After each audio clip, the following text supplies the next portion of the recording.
So yeah, we were talking about you were getting North Star underway, right? Yeah, it's been almost a year since North Star was supposed to open. We were supposed to open on St. Patrick's Day of last year. Yeah.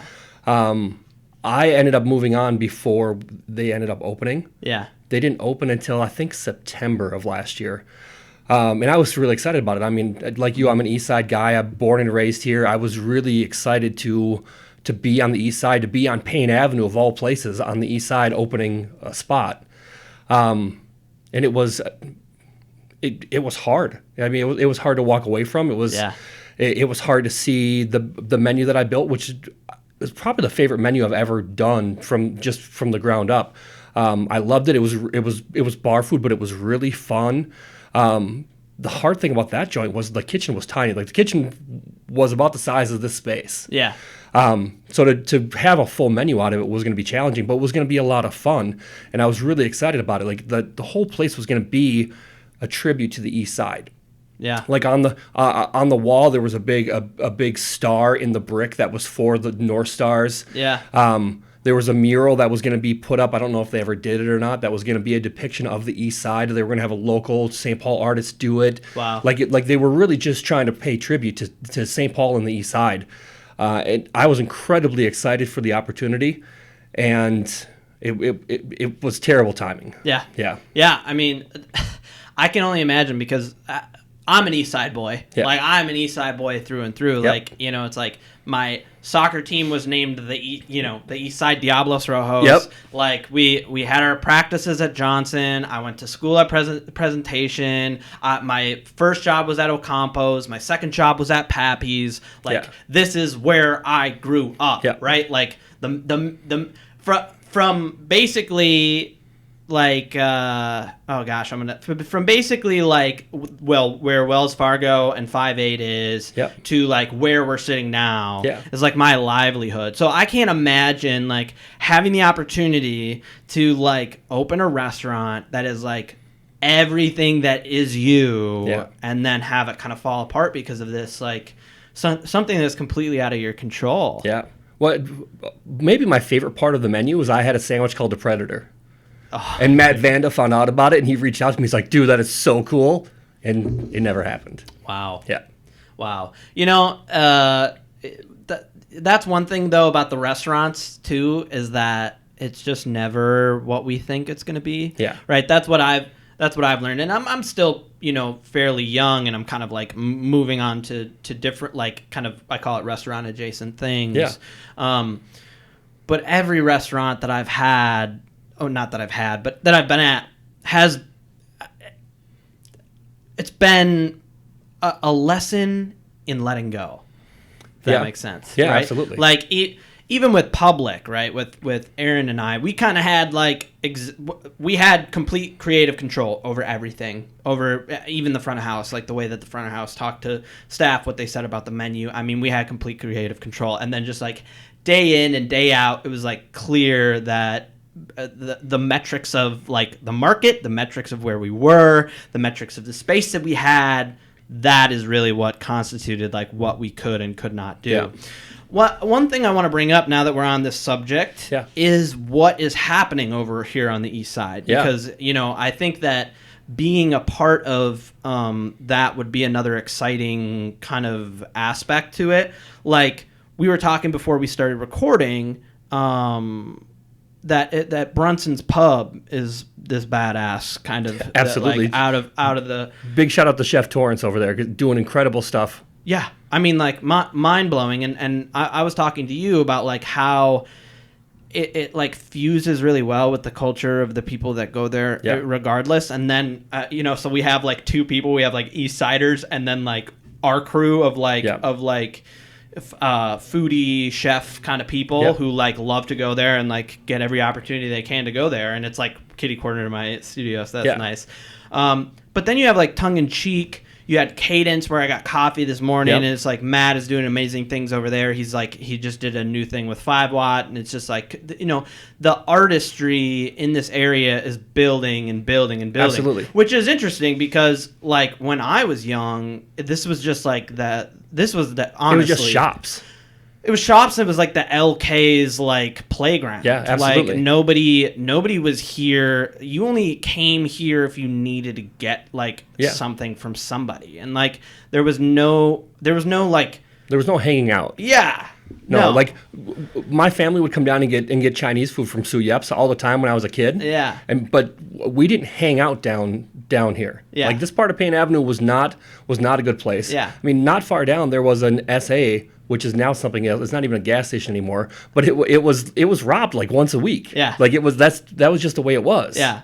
Yeah, and that's just how it always has been. I mean, for like, you say when you were younger, you don't mind me asking, how old are you? 41. 41. So I'm 28, right? So like even with a decade of difference, like it was the same shit. It was probably robbed every day for like 25 years straight. Like this is just the east side of St. Paul. Yep. It's not necessarily every part of St. Paul. It's not necessarily every part of the east side, but here, that and to see that, like, there's kind of this movement similar to like what happened in Northeast. Yeah, similar to what happened in Northeast, similar to what happened like in like Queens and Brooklyn too, because like this building, right?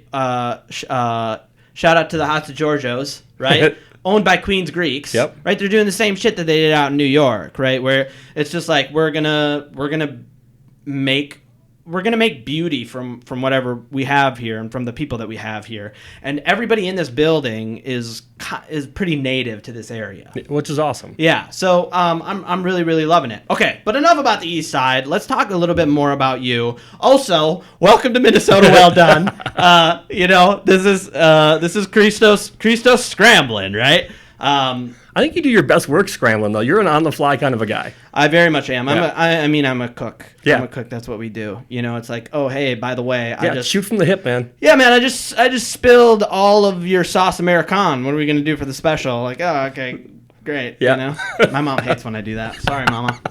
All right, so let's talk a little bit about what you're doing, because I'm really excited to have you on the show, because I think that you're like this beacon of everything that I'm trying to portray with the show. You're very like within the culture, within the circle. You're doing things from the ground up. You have 14 Spice. Yep. And I met you, like I kind of knew of you in the periphery, but I met you when COVID happened and we started like cooking. We were at Public, yeah. Yeah, and we were doing like free food for the homeless in that area, because there's a lot of them, and then that COVID, I mean, it was a nightmare. So, it was a kind of our opportunity to get back, but that's how I met you. It was like, and I've just noticed from social media and kind of from the grapevine that's what you do. Yeah. Let's talk about a little bit about the projects that the ones that you can talk about. Yeah. Let's talk about the ones that you're involved with, because I think at one point, like I was trying to have you on the show and you're like, yeah, man, I'm I run these 3 restaurants, and then like I moonlight over here, and it sounds like you're doing a lot of awesome things. Trying to. One, I'm trying to keep myself busy. 2, I'm just trying to make a name for myself. Yeah. I mean, I've been doing this for 26 years, and I feel like a lot of years of hard work are finally starting to pay off. Yeah. And I think a lot of that is just the community that we have. It's not the same as it was 5-10 years ago. It's certainly not the same it was when I started cooking at 15, where it was every restaurant for itself. Like we legit have a community here of people who care, who work together, who help promote, who if you have a restaurant that's opening, like a bunch of us are going to come out and support it and share the menu and just do everything we can to help you succeed. And I think it's awesome. Yeah, it's interesting that you bring that up. It's been kind of like a recurring theme on the show. It's been something that like I'm only recently like getting accustomed to. Yeah. Like I honestly just breaking the fourth wall for the people at home. Like sometimes when I see things on like social media or Facebook, I'm breaking them down in my head. Yeah. Because that's what I was taught. Like it's not what I was taught to do. It is what is ingrained in me to do. Yeah. Is like your lighting is off, you didn't wipe the plate, like blah blah blah blah, and that is totally what it was. That is 100% what it was. You used to post things on social media, and the person from I'm gonna forget. The person from Travail is hating on your dish that you put out at Victory 44 on social media. It had this long thing about like how you prepare your pork and like and it's nice to see that the change, and it's just like. It is a change. It's not. It's not like it's changing or like it's like no. It's clearly different. I think it's not because of COVID. It was definitely a thing years before 100%. COVID happened. So it was. 100%. I do think COVID has definitely amped it up. It's definitely brought us together more. Yeah. But it's just a bunch of good people who care. Yeah. This is something that I think I could bring up with you. So when I was starting the show, I wanted to do this little segment with Seth. Like we'd have like an episode where we just him and I talked. But I'm seeing this in different areas of the cities, right? So like you talked about Northeast, right? Northeast is like this collection of different restaurants, this collection of different chefs, and when they're done here, they go here and they kind of learn from this person, and then this person, goes the same kind of as this what we call the Sutherland umbrella, right? Yeah. Where that's what happened in Mears Park and is now happening up on the hill, and it's like I'm loving that there is, because that's culture. Yeah. That's my thing. That is what culture is. The culture isn't, this is what we've been doing for thousands of years or hundreds of years, like that kind of European sentiment of like the culture is this because these types of people are here. It's like the types of people that are actually driving the culture. That's just the reality. Yeah. So, so what, are you running a restaurant right now? You're like running kind of like a barbecue style joint? So I'm not there anymore. Okay. Last week was my last day, so I was running 4 concepts in Egan. I was running Burgers and Bottles. Yeah. I was running Volstead House. I was running Mean Miners, and I was running Farmer's Grandson Eatery, which was some kick-ass food that you could get out of a Shell gas station. Yeah. And it was great. Like I learned a lot. It was my first opportunity to learn barbecue to the level that I did. Yeah. Everything was wood. Like it was my first time really doing full production barbecue and not doing it indoors. Wow. So no gas, no electric. Right. Like it was just wood, and seeing the difference and learning the difference was incredible. Yeah. It's like I can never repay that education. Yeah. Okay, so that's a really important thing for me is like the learning process of actually being a chef. I was having a conversation with with one of my mentors, one of my old chefs the other day, and I was talking to him about like a lab that I'm trying to apply for. Like I'm trying to kind of get the ball rolling in that direction. And we're not going to get into the details of the lab because I've watched some of the episodes and I'll talk for 5 minutes about fucking mycelium and people don't want to hear it. So the major point was I messaged him and he's like, I never knew you were smart like that, kind of, maybe a jest, maybe a joke. But the reality is it's the exact same thing as learning to be a chef, right? Okay. You just simply go somewhere and you listen. Yeah. You listen, you learn, you pick up what you can, and then you move on to the next thing. And it's such a giant and vast, like, people call it an art form, but in especially in barbecue, it's very much a science. Oh, absolutely. Yeah. There's so many variables. Like, one cool thing was learning the difference when it's hot out, when it's cold out, trying to find that sweet spot of temperature. And to be honest, I found out on the smoker that I was using, 20 to 30 degrees outside is when that smoker was ideal. Yeah. I never would have guessed that. Yeah. But just so many different situations because the temperature, the humidity, the pressure, like all that makes a difference on how your wood burns, how your smoke rolls, everything. Yeah.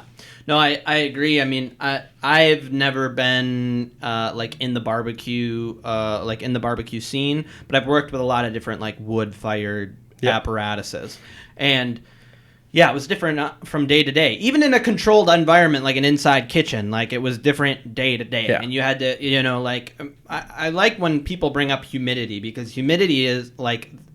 People think that it's like this effervescent, like you're not able to measure it. No, you're able to measure it, and you better. Have you been here in the summer? You can measure it. Yeah, you can cut it with a knife. Absolutely, and to do that, is so important for so many different concepts in cooking, right? Even sauce making, right? Even emulsification can be affected by the humidity of the air, right?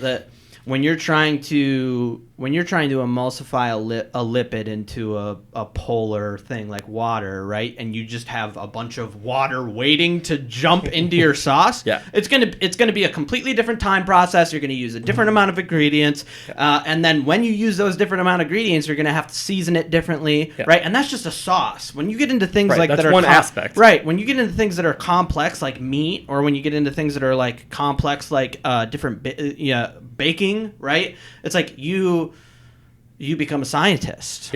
And that's I just think it's an interesting thing, because I think a lot of people cooking is historically just what we need to do, right?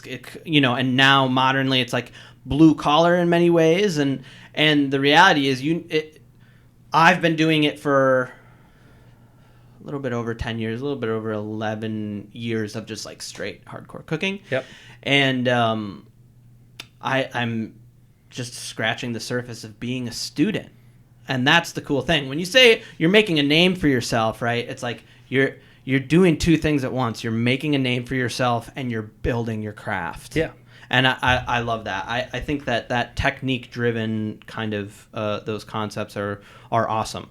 So let's take a quick break, and I want to break into 14 spice. You want a teaser? Yeah.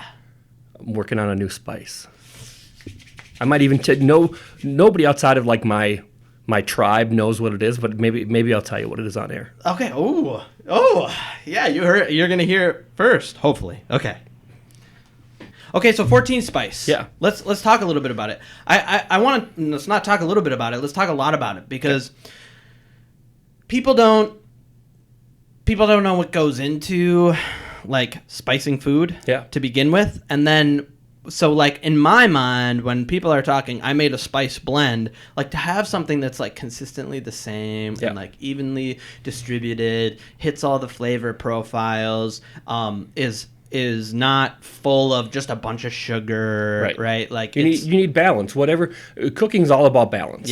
Now your balance can sway one way or the other depending on what you want to do, but it's all about balance. And what I try to do with all of our blends is I want to have balance. Like you got to have some salt. You have to have some sugar. You have to have some spice. Like you need to hit all the notes. Right.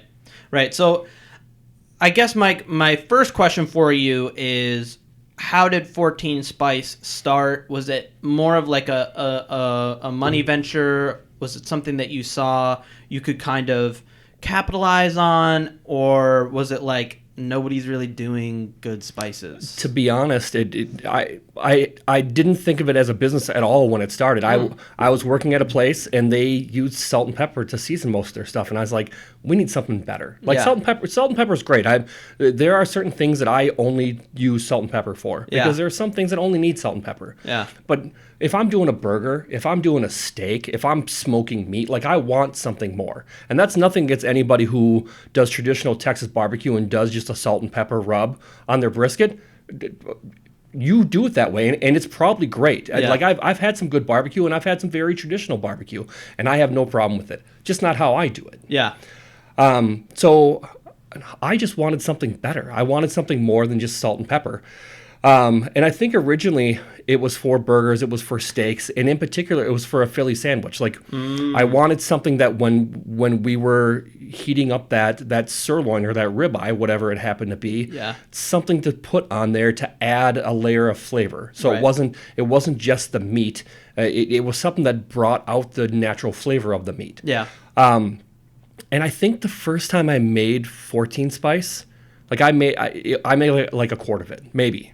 It was just like I threw a bunch of stuff together. I'm like, this is pretty good. So I took the same stuff and I tried to make a recipe for it, and it kind of grew from there. And I don't even remember what year it was, but there was a year where I decided that I was going to put it in bottles and I was going to give it away for presents. It was going to go to my cooks, the managers I worked with, my family. So I went to Bed Bath & Beyond and I bought some little 2-ounce glass jars. And I had my wife who is a design whiz. She does all of our logo stuff is all her. She went through and she made the original label. And originally it was called Uncle Phil's 14 Spice. So my nickname, I did college radio back in the day. My nickname was DJ Filth. So the moniker Filth has followed me for a long time. 11 years ago, I had leased a kitchen from a place in Northeast and ran my own kitchen. It was called Filthy Creation. So the whole filth thing was definitely part of who I was. Yeah. So I was like, man, I want to do like this old school up on the soapbox kind of thing. So I'm like, let's do Uncle Phil's 14 Spice. And the whole idea out of the gate was it was a guy standing on the soapbox, and the message was what he was yelling and why you should buy it. That's kind of how it started. And I loved it. And like, we still have the original label, and I still laugh every time I read it. And it's wholly inappropriate to be on a shelf in a store. Yeah. But I love it, and it's the essence of where it came from. And so the original label was that, and it was the guy up on the soapbox, and it was this moderately raunchy label of why you should buy it and why you should rub your meat with it every day, and you know what I mean? Like, and it was great. And so it started as not even a hobby, just something to do, just a gift to give out to people in appreciation of them. Yeah. And we got so much good feedback from it that I was like, I got to figure out a way to do this. Like, I got to turn this into a business. And it's been a heck of a roller coaster the last 3+ years. I bet. And to be honest, COVID was great for us. 2020 was 2.5 times our best sales year. So yeah, because I mean, it's more people at home cooking, right? I mean, well, and to be honest, like we talked about, I was supposed to open the North Star. Yeah. I was unemployed for like 4 or 5 months. I had time to spend doing it. I had time to send out samples to chefs who I knew across the country. I had time to go out to stores and to sell it and to be the face of it. And it's done really well. Like, we're in a ton of retail places. We're in a lot of local restaurants. We're in quite a few restaurants outside of the cities, outside of the state. So, oh wow, I didn't know that you were outside of the state. That's I think we're in 7 countries and somewhere around 30 states now. That's awesome, dude. That's so awesome. And like, we don't have everyday customers who use it, but we've shipped it to that many different places. Yeah, I mean, I'm not, I'm not expecting you to provide every restaurant in Germany, with the spices, but the fact that you have done that is exceptional. It's exceptional. You started talking about how you've had something, and you wanted to make it work. Yeah. Right, and that's. We talked about earlier about me scrambling, right? Yeah. And how I'm like good at scrambling. It's the same concept, man. Like, this show, right, is not, I didn't dream of being a podcaster when I was 11 years old. Right. You know what I mean? And still don't dream of being a podcaster. But it was an idea of like, what can I bring to the table? Quite literally. Yeah. Right? What can I bring to the table? And kind of just. My original goal was to have a good time, have other people have a good time, and kind of increase the level of like defined culture. That was it, and it's snowballed into this thing. I'm talking to people about their multiple mushroom cultivation projects, and talking to Jeb Taylor about like the differentials in machining, and talking to you about for one, the East Side and what you're doing with spice and what you're doing with just building menus. It's so awesome to be a part of it. But it all started, right, when I first was cooking with my grandma. We made Neapolitan pizzas for the first time, and I was like, I'm good at this. This is delicious. This makes me feel good. This makes you feel good. Yeah. Like, how can I make this a lifestyle? Yeah. And since then, that's the beauty of food in general. Yeah, dude. Yeah, I mean, and so like I'm glad. To be honest, I'm glad. Like, if you had been like, yeah, dude, I needed extra money and I threw some spices together and sold it, I still would have been like, that's badass, dude. Yeah. But like, it is definitely much more of like the story of a chef, of where like, yeah, I was, I had this skill, and people liked what I was doing. Yeah. And then I was like, how can I make, you said the words, how can I make this work? And that's like 100% what we do every single day. How can I make this work? How can I take it from here and get it to here? Yeah, I love that point A to point B mentality. And now you're in, multiple countries being used, and you're continuing to grow. I mean, you have all these. You brought me a swag bag. We are big on swag. I think swag is important. Well, you gotta get your logo out there. Yeah. Like, you have to have the visual recognition. Yeah. When somebody walks into a store, if they see that on a shelf and they've never used it, but they've seen the logo, there's a better chance of them picking it up and looking at it, and there's an even better chance of them buying it. Yeah, for sure. I mean, absolutely. It's branding, man. Yeah. Branding.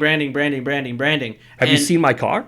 Yeah, I did. I saw it. I mean, you got the 14 Spice out there, and even more importantly, in my opinion, is you have other people branding for you, right? Well, and that's been one of the great things, and part of what we've tried to do is to build organically. Like, I'm all about giving out samples to people who will use them. Yeah. Even if they don't like them, use them. If you like it, post a picture, but put something on social media. Help promote us. Yeah. Like, I will gladly give it to people who I believe are going to use it and give me an honest opinion of what they think of it. Yeah, no, I agree. I mean, when I think about it, I saw 14 Spice through my chef friends. Yeah. On their social media, like, we're using this on our special wings tonight, or we're spicing our burgers with this tonight, or just got a shipment of this in, and it goes full circle. We started talking about how there is this intra restaurant kind of support and culture, but it goes beyond just restaurants, right? It's like if I think we recognize, and I say we because I'm in the crew, all right? So fuck you. No, we recognize that want, like when you said, this is something I'm good at. I want, it started as gifts for people, and I'm trying to get it from point A to point B. People who have been in the restaurants notice that, latch onto that, and support that, and I think that's freaking so dope. If I could get to a point in my life where 14 Spice were my job, and that's what I did all day every day, I would be incredibly happy. Yeah. Like, I would probably be stressed as fuck too. Yeah. But I would be happy. Like, it's my passion is following my heart, and you know what I mean. So yeah. I agree. I totally know what you mean, because that's 100% what I do. Almost to a fault sometimes. Like, I'm just like, oh yeah, I'll go for the doctorate. 7 years later, here we go. But no, I think it's really cool what you're doing, man, and I like. So a little bit of this is like an exemplary for me. Right, because I am trying to build the show. Right, it's looking like I'm not going to have too much time to put in 90-hour weeks in the kitchen anytime soon. You know what I mean?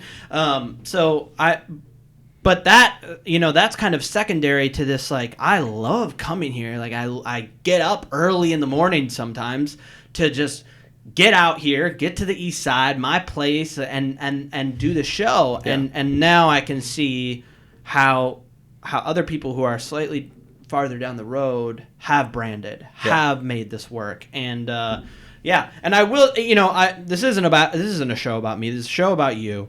In terms of your spices, I mean, you've been killing it. I've had your spices. I got the first opportunity I had to actually taste 14 Spice. Was probably on the truck. It was on the truck. Yeah, it was on the truck. We were giving away wings for right after the shutdown. A bunch of us got together at Public and did some stuff. And we were giving away meals on the truck. Yep.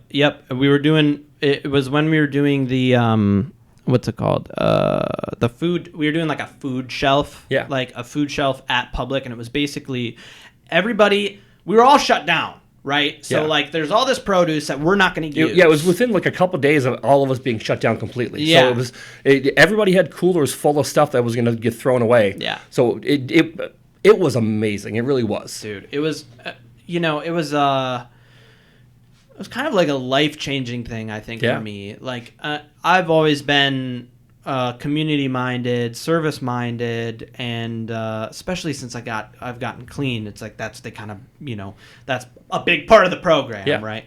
But giving back. But that was a different experience because it was like everybody in the city was coming there. Yeah, all walks of life. Yeah, and there was a line across, around the block.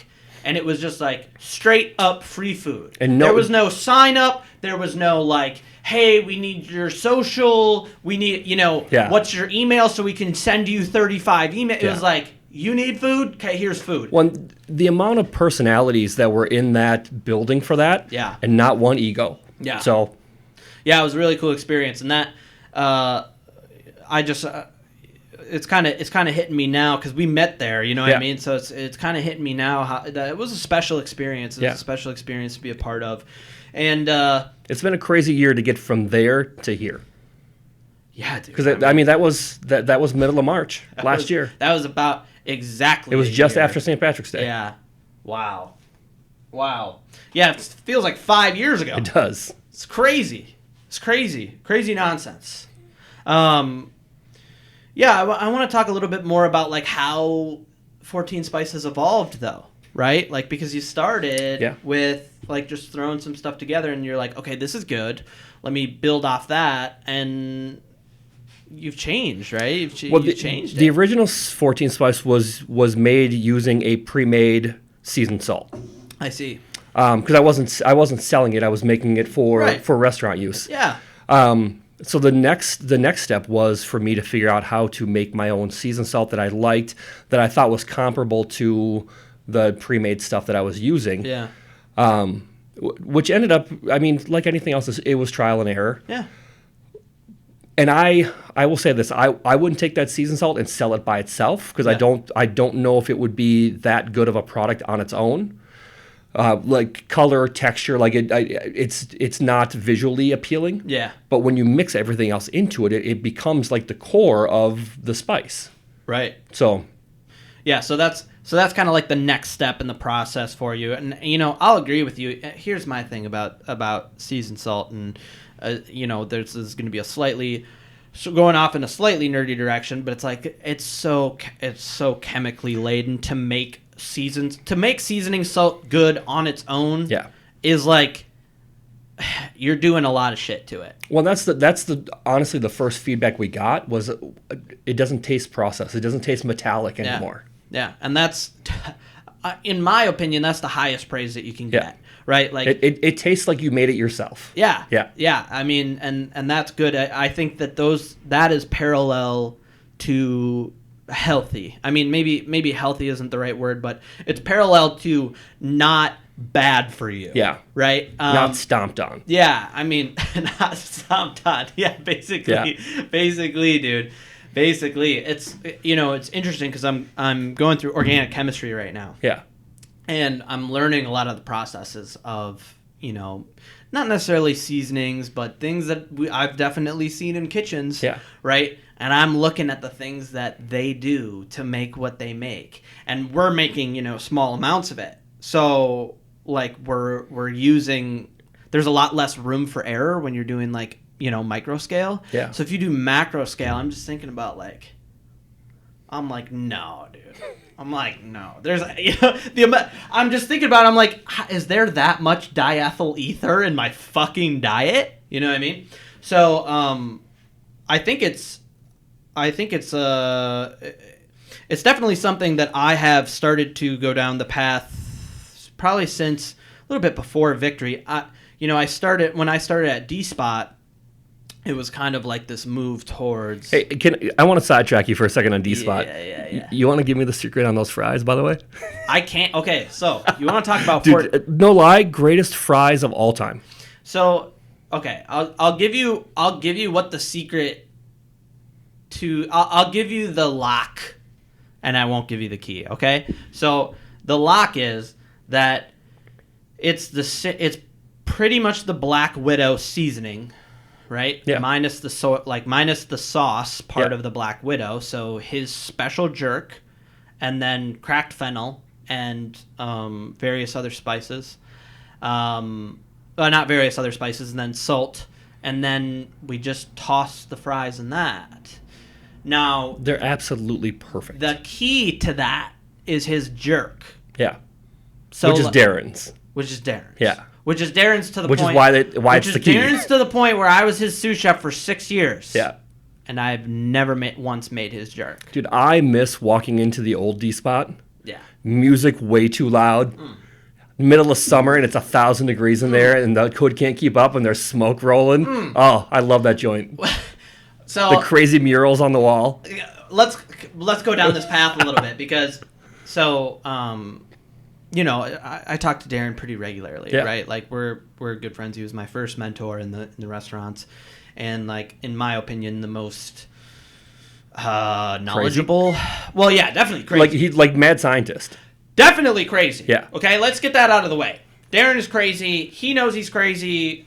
Everybody who's met him is like, oh yeah, this motherfucker's crazy, right? But he is an absolute genius. He is the most, by far, the most knowledgeable person that I know. Every time that I thought I was gonna like, you know, because you'll like to be like, oh yeah, I just learned what this sauce was. Yeah. And he's like, oh yeah, well technically you should use the other liquor for that instead of this, and if you want to do it the real French way, you do it this. But if you want to be a blasphemer, you do it like this. So that's a good impression, actually. Dude, okay, I'm telling you right now. I was his sous chef for 6 years. Yeah. I worked for him for a total of 8, I think. Like I was there since a month after the old D spot opened. Okay. So I've spent a long time with the dude. But what was I talking about? Oh, I was talking about his jerk. Okay. Yeah. Oh, we were talking about the old spot. So we would get Trinidad scorpion peppers, and this is before really the Carolina Reaper was a thing, right? Yeah. The Carolina Reaper was created, right? Like, right. So the Trinidad scorpion was the highest scovality of any germinating pepper in the world, and then we'd get Trinidad scorpions that people had, genetically changed to be even hotter, but they wouldn't germinate, right? So it's technically not the hottest germinating pepper in the world. So we would have people from all over come in and get these super hot wings, and we'd grill them, right? And we'd hit them with vinegar after we grilled them, and so like the place wasn't that much bigger than this area, right? The kitchen was about this big, and then you go maybe 4 times for the whole restaurant. Yeah. People would have to go eat outside because they couldn't breathe. Yeah, in the true area. Story. I mean, like, and I would go home. I remember going home, and I'd sit in my bed, and I'd be like, my skin was on fire. You know what I mean? It was just like constant hot peppers. But it was such an amazing experience that I think has given me an edge in pretty much every restaurant that I've ever worked in, because the like scroll of shit that we were doing is just like it was on par with like 6 different restaurants. Like 8 years ago there were like 300 sauces. Yeah. I can't even imagine what there are now. Yeah, dude, it's intense. Yeah. It's crazy. When I had him on the show, it was like I said on the show, I'm like, people don't realize how beautiful of an experience you're about to get. This man, and I know this is your episode, but we'll go into your shelf next, so it'll be all about you. I'm all for it, man. I love him. But I mean, to get him to talk straight, for an hour, I think it was like an hour and a half episode. Is like I was like, I can't believe I got that on fucking tape. You remember the old school menu, that the paper menu that folds that you would bring home? Yeah. We had that hanging on my fridge, and every time we got a new wing, we graded it. Yeah. And we kept track of what the best ones were. Yeah. Yeah. It hung there for years. Man, dude, it makes me so happy, because that was also my first experience of like actual unique culture. D-Spot was a culture in itself. And like I brought that pride in D-Spot to other places. Yeah. But enough on D-Spot. Let's take another break and let's get into your shelf. Cool. and see what makes you tick and see what you got going. Do you want the teas? Yeah. Okay. I want the tease. From the first segment is actually what made me think of it, because we were talking about the trial and error of cooking, of barbecuing in general. Yeah. So I'm working on a rib rub. Ooh. And so I've been making ribs at home, trying to figure out what the right mix of everything is to hit all the notes that I want to hit, to have it still be like the core of what 14 Spice as a seasoning brand is, but to have the different notes that I think that you need to have ribs. Yeah. So it's been an interesting process. I think I'm pretty close to having it down. It might turn into I might call it a rib rub, but it might be like a pork rub. It might be good on anything that's pork. But I'm excited for it. It's been in the works mentally for like a year. So. Oh man, I'm excited about that. Because I've been in cahoots with Carla a lot. Yeah. Right. And Carla, pork is going to be on the menu very, very soon in my life, pretty much on a daily basis. So to have something that I can throw together and throw on there would be fucking amazing, dude. Fucking amazing. I'm really excited about it, man. I'm excited about what you're doing. I'm excited that that's the next step that you're going, and I'm excited that you're expanding. It's really cool. I've got like 3 more ideas in my head, and I have to figure out which direction I'm going with the next one too. So. Yeah, I mean it's a constant journey, right? You're never arriving. Right? One, I'm this way, and I think that most people in kitchens are, certainly most leaders in kitchens are. Like, you're never done. Yeah. You're always doing something. You're always moving something. You're always tweaking something. You're always trying to make everything better. Like, you get an idea to do something, and you go and you try it. Yeah. So, I like that you're bringing that mentality to Spice. Well, you said. I don't think I can do it a different way. Yeah, like I don't know how to go about it from a different direction. Yeah, that's a good point. I mean, I think that I have seen though with many people in our profession, like they kind of get over the years they get kind of jaded into this different mentality of like status quo keepers, right? They start as the same. Right, and it's just kind of been bashed into their heads where, like, consistency is key. Well, I agree. Consistency is a very, very important thing. But you can be consistent and still make something better. Yeah, I mean, so how much time do we got before we turn off? Okay, so here's my thing on consistency. So consistency, I guess it depends on how you define it, right? Yep. But I don't see it working in the way that people say that it's working, right? The places that I've been that like really excite people and get these huge followings in a short amount of time are doing something new constantly. They're doing daily, they're doing hyper seasonal. They're, it's like the only thing that is consistent is the quality. Right. Right? So it's like, yeah, you got to have consistently good things. You have to like consistently show up for work. You have to, but in a general sense, consistency is key. But in terms of like, that food is not the same food that it was yesterday. Yeah. Right? It's just not. It's a different season. It's a different temperature. Animal. The sun is out today. It was cloudy yesterday, so we're doing a different fucking soup. What the fuck? Like, you know what I mean? Yeah. Like so that's my whole thing. That was a big problem that I saw at the Lexington, is that like he was Rebel, a talent like dude, he's on par with Darren. Was so hampered by, I don't know if it was investors. I wasn't at the meetings, right? Yeah. But it was we're doing this every single day. They had a market fish that changed, and they had, I think it was it. They maybe had like one weekly special and then a soup that changed. But everything else was the same, constantly. Summer, winter, it was just like, what are you doing? Like that's where food starts to break down, and that consistency it's no longer key. It's in fact the antithesis of what you want to be doing. What I want is, this is my plate. I make it this way. I want you to make it the same way. Like, I want it to present the same way. That makes sense. If you come in and I'm working, and you come in and somebody else is working, like, I want them to have the same experience. That's the kind of consistency that I need. Yeah, that makes sense. That makes sense to me. I guess there's just more nuance to it than saying not cut consistent. and dry. Yeah, yes. yeah. I think that's an important thing. Let's take a quick break and get to your shelf. Cool. Okay, cool. What's on the shelf, man? What's on the shelf, man? All right, let's talk about your shelf. Where do you want to start? Let's see. Let's get the recipe book down first, cool. Man. That was kind of a neat surprise. This is our first recipe book. There we go. We at some point plan on doing a second one. So this was actually a wonderful surprise from my wife. This was originally, I think it was a birthday or a Christmas present, one of the two from my wife. She went through, and when you get time to look through it, a bunch of friends, family members, and people who love 14 Spice gave their favorite recipes, and she turned it into a book. And so I have one that's really nice. It's leather bound, but so many people saw it and were like, "That we need one." So we put it into print, and we sell them through our website. I love that. It's so cool. I love that.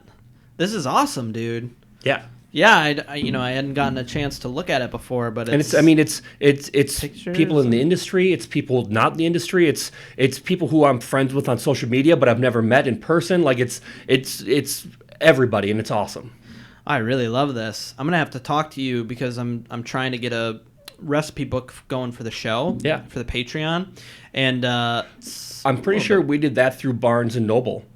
Oh, really? Just right through their website. They have a portal where you can do it, but we can certainly talk, and I'll help you get in the right direction. But it's super easy.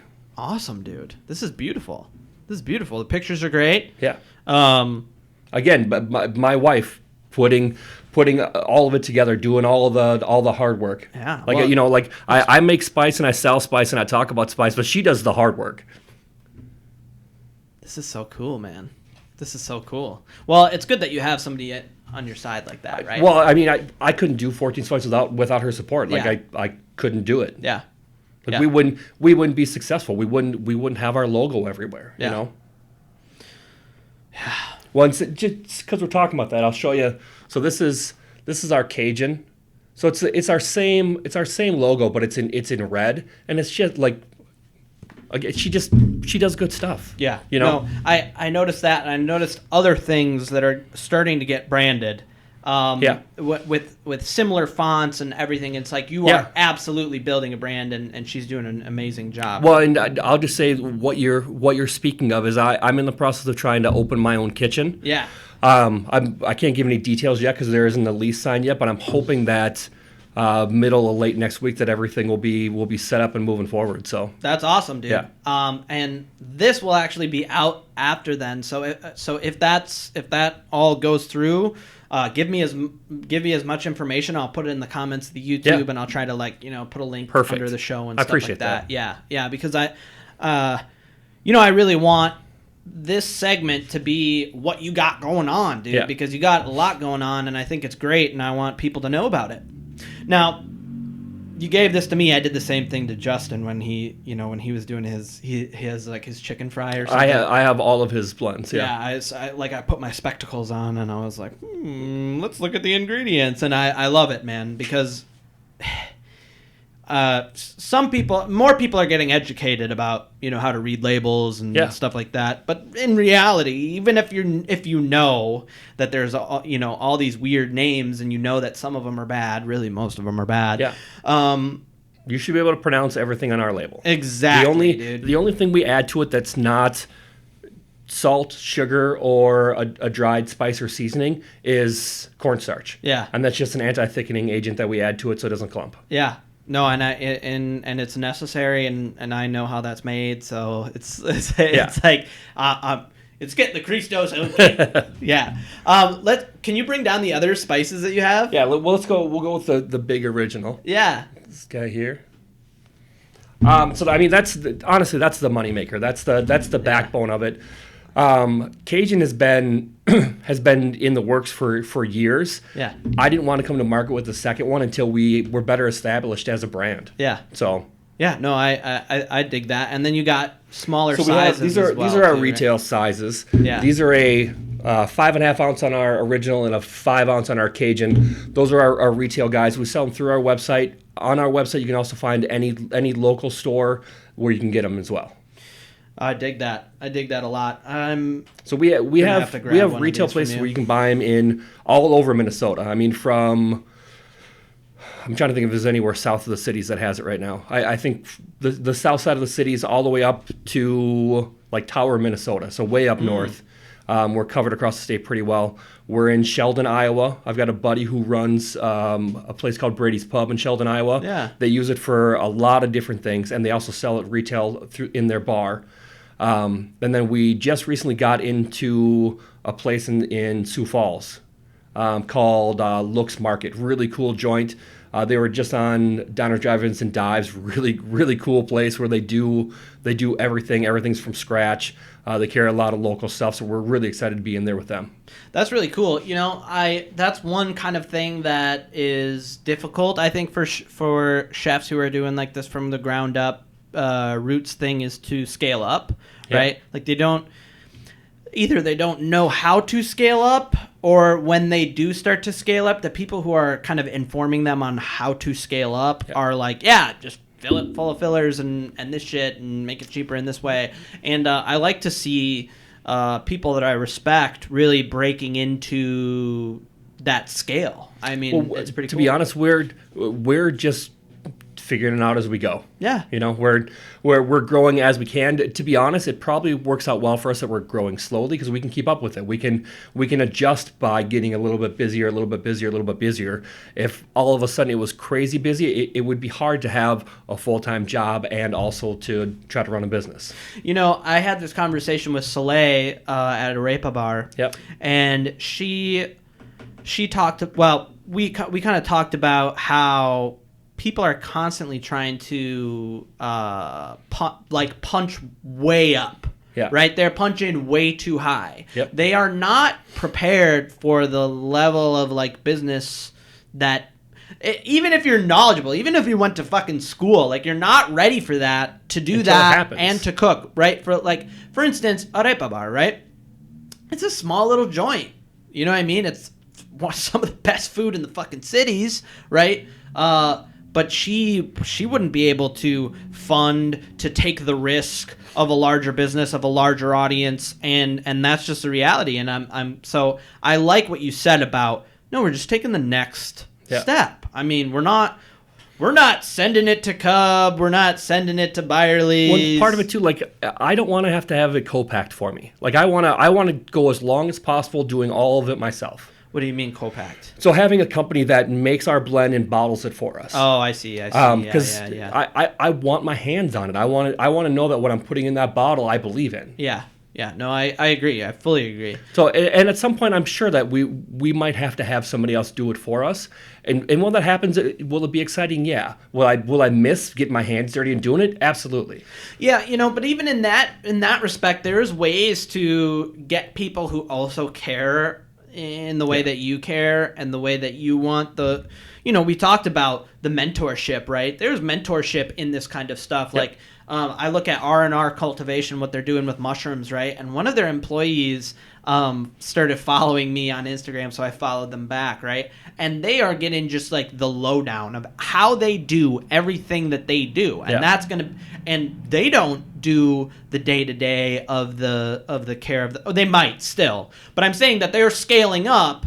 They're hiring people that have the same ideas. You don't necessarily have to fucking hire Dow Chemical to do your shit for you. You know what I mean? So there is definitely hope for when that day finally comes. I get the not getting your hands dirty though. Yeah. Like that's one thing in the kitchens that is always really nice about being a sous chef is you can teach other people to do things but you can still be there and do it with them. Yeah. If that makes sense. Like, it's one of the hardest things about being a chef is the further you go up the food chain, the less hands-on you actually are. Yeah. The more that you're carrying a clipboard and you're doing orders and you're doing specials and you're doing the hard work, but you're not always getting your hands dirty the same way, and you miss it. You really do. Yeah, you do miss it, and then you get hypercritical of things and.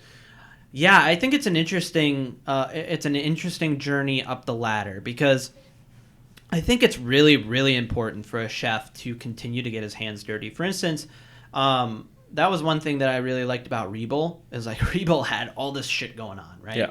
And I know there's there's issues with Rebel and he's sick and he's done all these bad things. I'm saying this is a positive thing that I saw about a very negative environment. Yeah.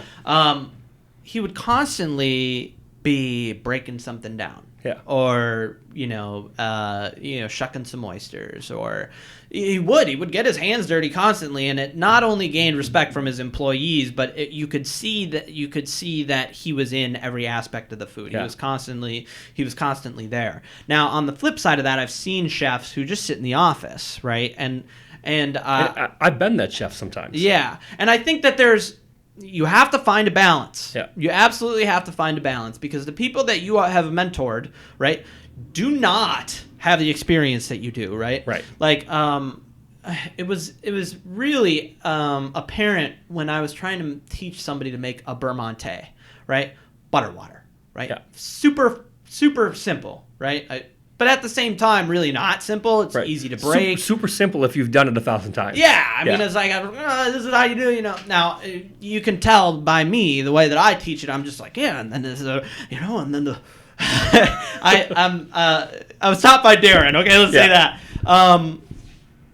But there's something to going back the next day and making sure that sauce is right. But there's also a joy in seeing somebody else do it as good as you do it, And I think that once that has gained some traction and that, like, you see the lesson has been learned, it's so freaking awesome. So I think that can be very, very possible even in this new environment, this new business venture. So I look forward to that for you. So next...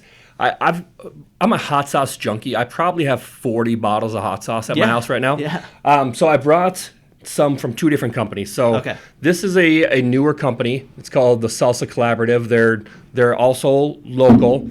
And I'm actually going to leave these with you because I want you to give them a whirl. Yeah, definitely. It's a husband and wife team. They do a bunch of different stuff. I think I've tried 6 or 7 different of their hot sauces now. And I love everything that they do. I love them as people. They really just want to keep moving forward. They want to keep learning.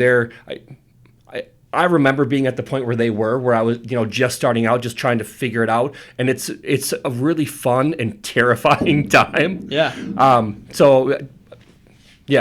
trying to support the local, as much as I can. And then these 2 are from a company called Lost Capital, also local hot sauce company.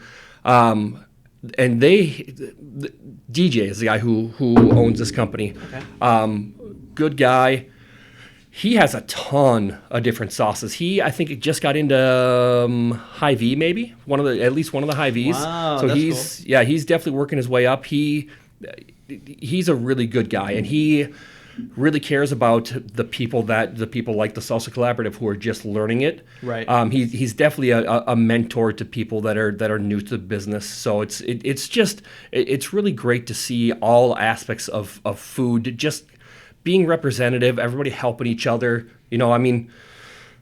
I see Craig from Cry Baby Craig's on some of the Facebook pages, like, saying that you guys are doing great stuff. Just, imagine somebody like Craig telling you your hot sauce is great. Like, that's got to be awesome. Yeah. No, I agree. I mean, that's kind of what it's all about, right? Is this... So, like, you think about a village, right? Yeah. A village, not just food, right? But, like, you need a carpenter, you need this person, you need this person, and that's kind of what I love to tap into, and this is just another aspect of that, right? Yeah. We're not a village; we're a city of people. So there's multiple avenues that you can have multiple people making the hot sauce that you put on your food that you have from somebody else who is local. This is absolutely. Like, I love how you just clicked into exactly what I want for the show. Is like, this is exactly what I want for the show. Is these are the people who make your food possible. Yeah. These are the people who make your life possible, right? We talked about, this is one thing that the COVID situation has really brought to kind of the forefront, is that the restaurants aren't just restaurants, right? Like, they're these they're kind of like their own markets. It's an industry, right? It's an industry from top to bottom. There's all these different people who are involved, and there's all these different people who have these side projects and who are all making. Everybo's got a side hustle right now. Yeah. It's awesome. Yeah, it's very, very cool, man. It's very cool to witness and stuff like this, man. I mean, like, I don't know how to make a label. Like like this is freaking so cool to me. Right. This is so cool. What's really cool about them, like you can tell how early they are in it, because like they have these great labels, but like you look like how hot it is. They're writing it in their ingredient list. They write it in. They have one label for all of their sauces because it keeps their overhead down. Yeah. You know, it's smart business. Yeah. Yeah. It's very, very cool. It's very, very cool. So, I will try. Do you have their information? Like, do they have a site or anything? They have a site. They're all over Facebook too. Okay, both of them are. Yep. Okay, yeah, I'll make sure to get them their information in on this. I kind of like I'm learning a little bit more about Premiere Pro and stuff, and like how to put little like flashing pictures and clickable links and stuff like that. Maybe not the clickable links. That's a YouTube thing, but we'll have the links. It'll be. You'll barely see our face. Okay, so you have a knife roll. I got. Well, I guess technically two things left. So I have my awesome Sidekick knife roll from Craft Made Aprons, which I absolutely love. Like I have one of the full rolls. I don't use it very much because it doesn't fit inside of my work bag. This slides right inside, so it tends to be what I use. Yeah. But inside I have my baby. I have probably my favorite knife that I've ever had. Sorry, Mom, it's more of a favorite than the one you bought me years ago. Which I like. My mom bought me a set of Hinkles forever ago, and it's still my house set. Yeah. I love them. This beautiful knife right here from Jeb Taylor is absolutely beautiful. I let you play with it a little bit before the show. I love everything about this knife. Yeah. I don't know if I'll ever buy a knife that's not from Jeb Taylor again, based on this knife and the boning knife that I got from him. He just does exceptional work. I'm gonna give an extra long shout out to Jeb right now because I use his boning knife and that's all I've had right from him. But it's been fantastic. I've broken down countless chickens. When I was doing barbecue, I used it to clean all of my briskets, and it's awesome. Yeah, and it lasts, and it's sharpenable, and he absolutely killed it.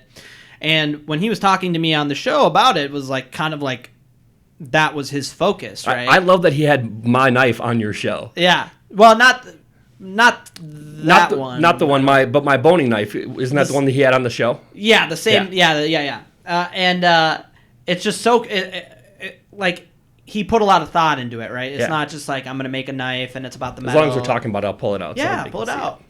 Yeah, whip it out. That's how I go. That's how I roll. There you go.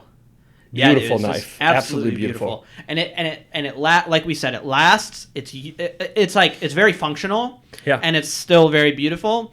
And then so he's kind of sent me pictures of stuff that he's doing because at the time he was like, yeah, I'm not doing chef knives right now. He's like, settle down, guy. And he's kind of sent me pictures of the little projects that he's doing, and that was one of the things that he had up on his site was that knife, and just from a picture online, it looks like, oh, it's just a knife, right? Yeah. And then when I felt it in person, it's like it's flexible, it's relatively light, it's clearly easily sharpened, and when you said it was the sharpest blade that you've had, I mean, it was fucking sharp. I've had it for a year now, and it's touched the steel. It hasn't touched anything else. Wow, dude! And I use it all the time. You haven't sharpened that knife since you got it. You've had it for a year. Close to a year. I think I got it in maybe April last year. I got it. That's nuts. But it's touched the steel, but that's it. That's fucking nuts. Yeah. Well, it shows that you know how to use the steel properly too. But it shows the edge that he put on that knife. That's crazy, dude. Yeah. I'm sorry, that's crazy. I've bought knives for like $700, and in 4 months I had to put a new edge on it. It's as sharp right now as it was the first time I cut with it. Yeah, dude. It feels like that. It feels like a brand new knife. Yeah. It felt like a brand new knife. That's so cool. So it just goes to show, like, any aspect of your life, you can find somebody local to support. Yeah. You need a new knife, you can find a local knife maker. You want some hot sauce, you want some seasoning, whatever. You can find somebody local. Just turn on Minnesota Well Done, you'll find them. Absolutely. There is one other thing that I want to talk about too, and that's this the knife roll a little bit. I know that Kate's everywhere, and she doesn't need any help from me. But I'm interested in the knife roll because, like, the knife rolls that are out there usually are just like kind of thrown together. I feel like they're terrible. They don't last long. Yeah. I mean, I have one that's lasted a decent amount of time. It's lasted a couple years, but like it's not. It's like they just made a bag. Yeah. And then we're like, oh, we could also sell this as a knife roll. Like, my knives don't fit in it. And there's, like, these different sizes. There's weird shit in it, dude. I will say I was lucky enough to talk to Kate through some of her design on both the Sidekick and the full-size roll. Yeah. And the amount of time that she put into learning what we as chefs and people in kitchens need and want and knife sizes and the amount of thought that went into her before she started production is insane. Yeah, dude. And it shows. I believe that this will be the last knife roll I'll ever own in my life. This thing is going to hold up and last. I can see it. I can just see it in the fabric. It's Kevlar. Yeah, dude, yeah. You know what I mean? Yeah. It's Kevlar, and the outside of it is wax canvas. Yeah. Dude, I mean, I really feel like... Here, one sec. Yeah, dude, I really feel like the industry has just evolved.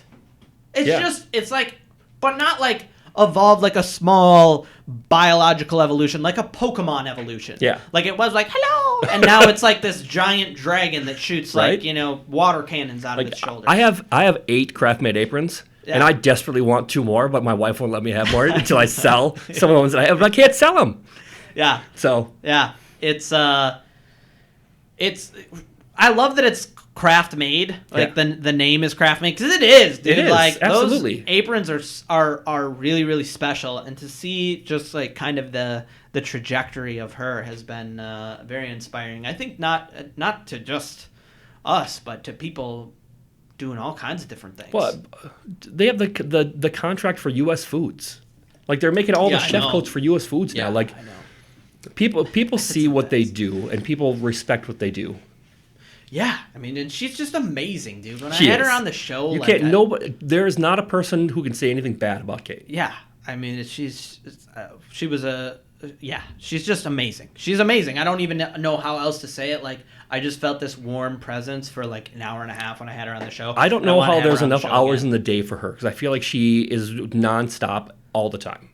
Yeah, I think that goes back into when you really, really, really love what you're doing. Yeah. And I think that she really, really loves what she's doing. And I think it goes into this same mentality where, like, it's not necessarily that she loves aprons, right? I think she does kind of love aprons. Kind of weird, Kate. But she loves supporting this person and supporting you and, making something that you will enjoy, you will use, something that will be, higher quality than you've ever had in something. She can make something cheap that I'd have to buy a new one of in 5 years. Yeah. No, she's going to make something that is going to last the rest of my career. Yeah, I think it's so cool. And we're seeing, I just want to go back to all the different things that we have on the table, right? Yeah. And this includes 14 Spice, right? That's the same mentality that you have, and I love to see that. With Jeb, it's the same thing. He loves it. I think if you're a local small business,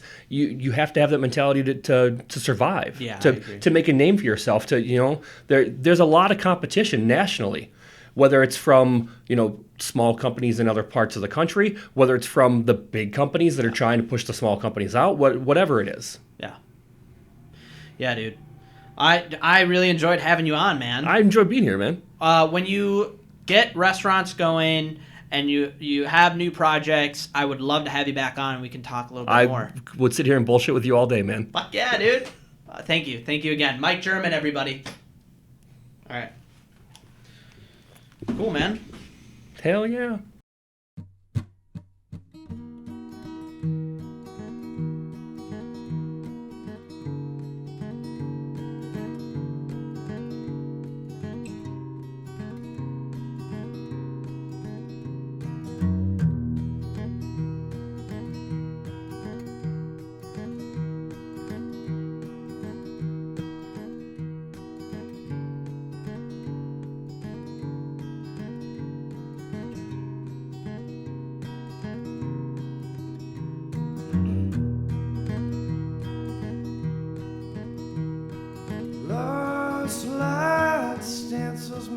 heart.